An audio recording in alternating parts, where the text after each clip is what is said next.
교육 효과와 재미를 함께 높일 수 있는 주일학교 비대면 예배 방법 소개합니다. 전 세계 선교지 소식을 전해드리는 월드 리포트입니다. 선교계에 부는 변화의 바람 마지막 시간, 비선형 사고를 가진 다음 세대와 어떻게 소통해야 할지 알아봅니다. 와이젠와이드 온기 있는 집입니다.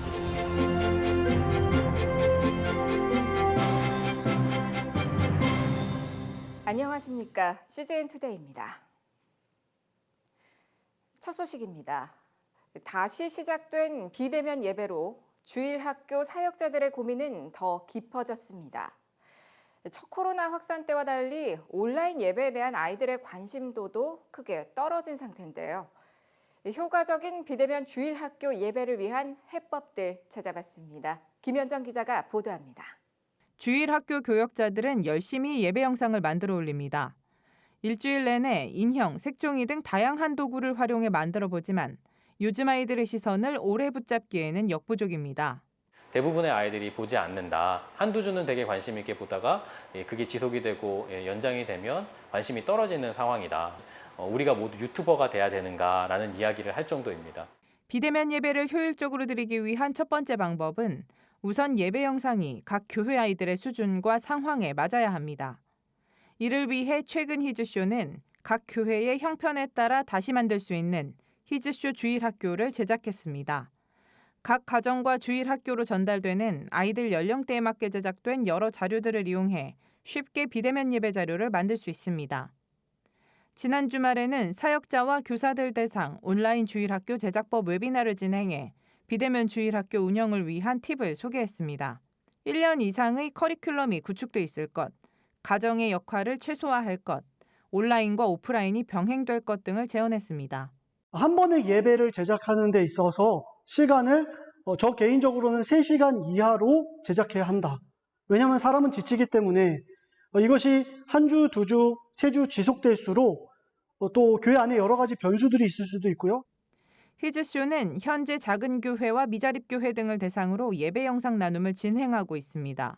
작은 교회 또 상가 교회를 위해서 준비될 수 없는 교회들을 위해서 저희가 미리 제작해둔 가정 예배 콘텐츠를 예배 드릴 수 있는 그런 콘텐츠를 3주간 우리 유치, 유년, 초등부의 모습으로 3개의 부서씩 제공하려고 하고 있습니다. 말이 통하는 교사를 최근 펴낸 이의용 생활 커뮤니케이션 연구소 소장도 비대면 예배 시대 아이들과 잘 소통할 수 있는 방법으로 참여시키는 예배의 중요성을 강조합니다.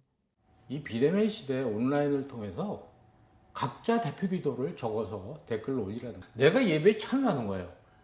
내가 내 발로 예배당 안에 들어가서 예배 실황 속에 들어가 있을 때는 경험하지 못했던 걸 내가 하게 되잖아요.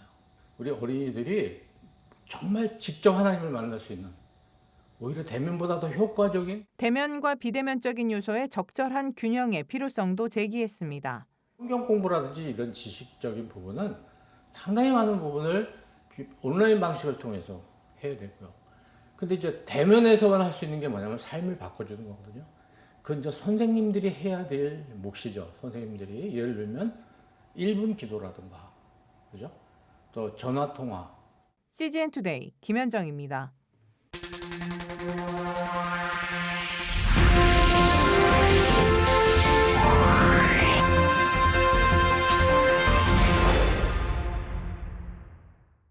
전 세계 선교지 소식을 전해드리는 월드 리포트입니다.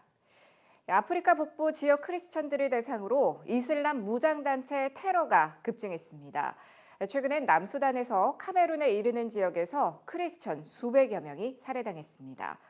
이들은 정부를 전복하고 크리스천을 몰아낸다는 목표 아래 폭동까지 일으키고 있는데요. 인권단체들은 미국이 나서서 이 학살을 멈춰야 한다고 촉구합니다. 미국 아프리카 사령부의 더그빈 앤더슨 소장은 IS 등 시리아와 이라크의 본거지를 잃은 이슬람 무장단체들이 나이지리아 남부와 북서 지역을 노린다고 밝혔습니다.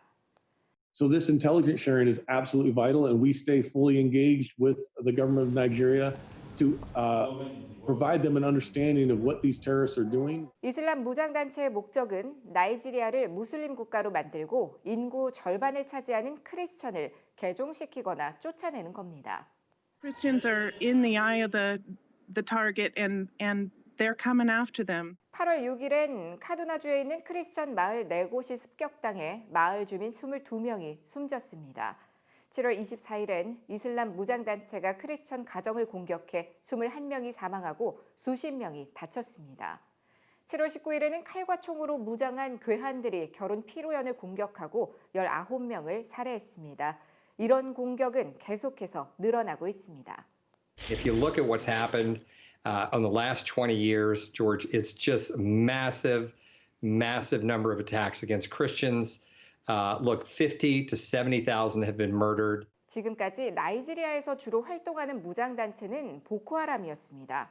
이들은 나이지리아 정부를 무너뜨리고 이슬람 국가를 세우고자 합니다. They go after Christians and moderate Muslims. They push a hardline Muslim agenda. It is their intention to establish a caliphate and to just rid all of Nigeria and West Africa of any Western influence whatsoever. 그런데 새로운 테러 단체가 등장하면서 올해에만 1,400여 명의 크리스천들이 살해당했습니다. 이슬람 유목민 플라니족이 무슬림이 많은 북부 지역과 크리스천이 대다수인 남부 지역이 만나는 미들벨트의 크리스천 마을을 잇따라 습격했습니다. Unfortunately, the secular media are quite often biased and trying to present this as a tribal conflict rather than religious.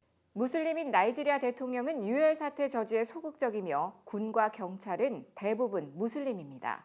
The attackers are never captured. They are not prosecuted. The security services respond very slowly. A full day can go on with attacks happening and no security shows up. And frequently, the government officials will provide cover. 이 같은 공격이 연일 이어지자 가톨릭 주교는 나이지리아 크리스천들이 스스로 방어하길 촉구했고 인권단체들은 미국이 나서서 나이지리아 크리스천들을 도와야 한다고 입을 모았습니다.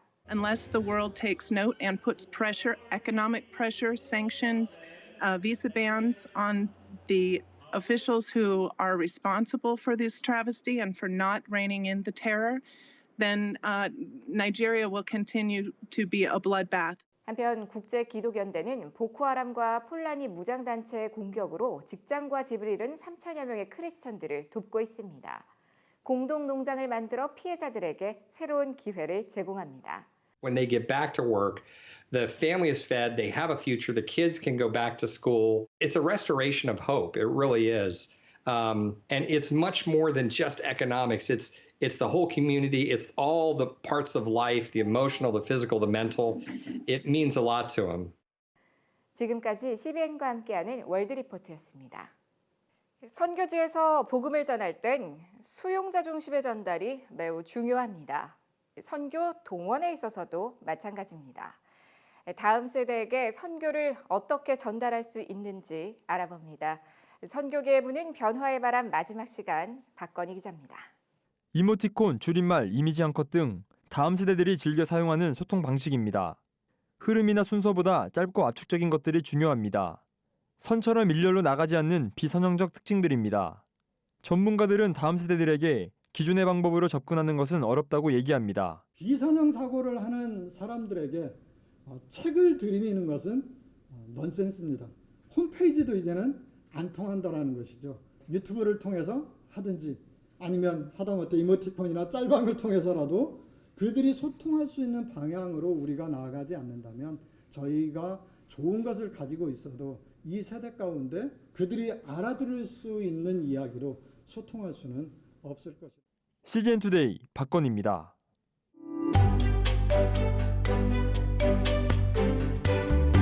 안녕하세요.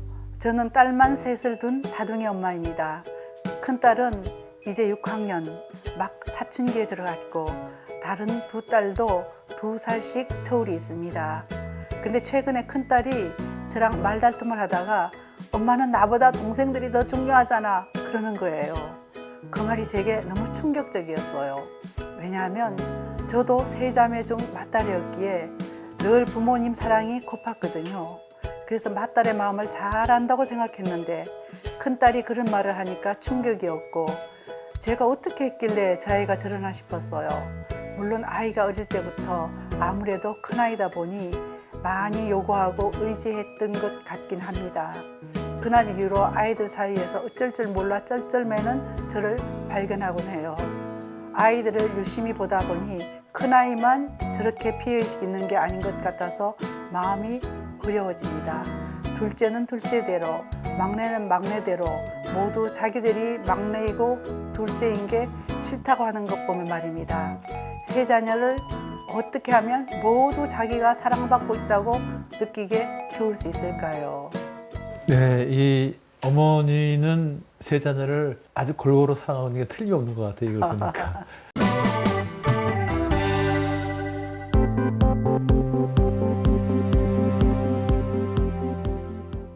첫아이하고 둘째 아이를 낳으면 첫아이가 갖는 감정이 동생을 바라보면서 어떤 느낌이 들 것 같아요? 이제 내 사랑이 절로 갔다는 이제 그죠. 어떤 분이 그러더라고요. 남편이 네. 딴 여자를 본 듯한 느낌이 든다고. 사랑이 그렇게 굉장히 큰 충격이라는 거죠. 그런 마음이 있다는 거 아이들한테는 그걸 어머님이 이해하시고요. 이런 제안을 제가 한번 해보고 싶어요. 아이들한테 특히 이제 큰딸이 이런 마음을 갖으면 큰딸하고 1대1로 데이트하는 시간을 좀 가져서 이제 또 하는 걸 아이들에 관한 걸 양육에 관한 거를 아이한테 슬쩍 이렇게 하면 엄마가 어떻게 하는 게 좋을까? 그래서 그 아이의 의견을 한번 들어보고 언니로서 이렇게 자꾸만 이렇게 대해주는 좀 해줬으면 좋겠고 또 하나는 이 감사하는 거를 자기 전에 이렇게 나눠서 이제 지금 애가 맨 막내는 2살인 것 같아요. 근데 지금 아직 어렵겠지만 그래서 애들하고 하면서 자라면서 그렇게 감사 제목을 나누는 그런 시간을 좀 나누는 게 내가 왜 그런 얘기를 하냐면 미국의 한 그 부부가 이 아이들하고 비슷한 시기인데 그래서 이제 아빠가 해외 출장을 가니까 이제 엄마가 애들을 키우는데 그때 여기는 이 집은 이제 아들만 셋인데 그러니까 이 학년은 터울은 거의 비슷한 것 같아요. 그 집하고 비슷하구나. 네.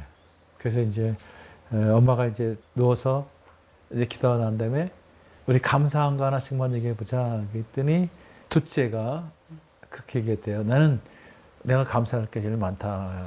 나는 형도 있고 동생도 있어서 감사하다. 그러니까 셋째 막내가 내가 더 감사하다. 나는 형이 둘이나 있어서. 그랬더니 큰 아이가 아니 내가 제일 감사하다. 그래서 나는 동생도 있고.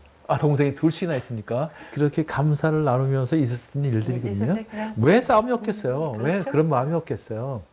그런데 이렇게 감사 제목을 나누다 보면 이렇게 정리가 되고 정말 동생이 나한테 얼마나 소중한가 이런 것도 알게 되고 서로가 이렇게 이런 양보를 하면서 애들이 갖고 있는 자기 중심성에서 벗어나서 이제 커가는 거예요. 그래서 엄마가 너무 그냥 걱정할 필요는 없는 것 같아요.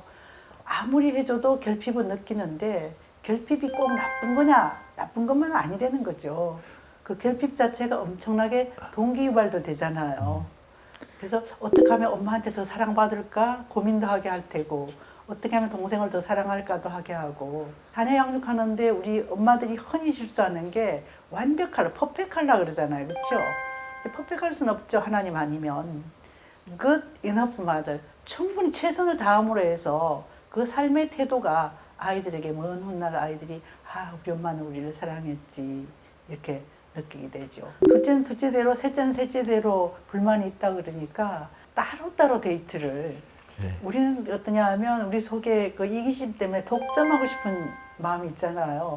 그래서 시간을 내서 어떤 시간은 큰아이가 나를 독점하게 해주고 그 다음에 둘째가 독점하게 해주고 또 셋째가 독점하게 해주고 그래서 따로따로 한 사람 한 사람 따로따로 1대1로 이렇게 얘기하는 시간 데이트를 못 하더라도 아이들과 시간을 보내서 이렇게 내가 너를 정말 사랑하고 있다는 거.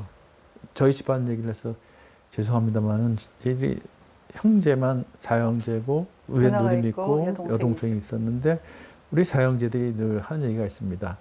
뭐 옛날 분이니까 말씀이 없으셨지만 근데 형들을 물어보면 저도 그렇고 아버지가 나를 제일 사랑하셨다. 맞아요. 저한테 그런 얘기 했죠. 그 고모도 그랬고 다들. 근데 이제 그런 것이 이제 1대1로 이렇게 만나서 얘기하는 시간 중요한 순간에 아버지가 옆에서 함께 해주셔서 그런 이야기를 들려주시고 물어보기도 하고 관심을 보여주기도 하고 그런 순간이 옛날에는 그런 걸 거의 뭐 시간이 없으니까 못했는데도 그 몇 장면이 기억이 나는 거예요. 이제 그런 걸 통해서 인생을 움직이는 거예요. 아버지의 그 말 한마디, 너는 내가 너를 믿는다. 근데 그 한마디로 살아가는 거예요, 자신이요.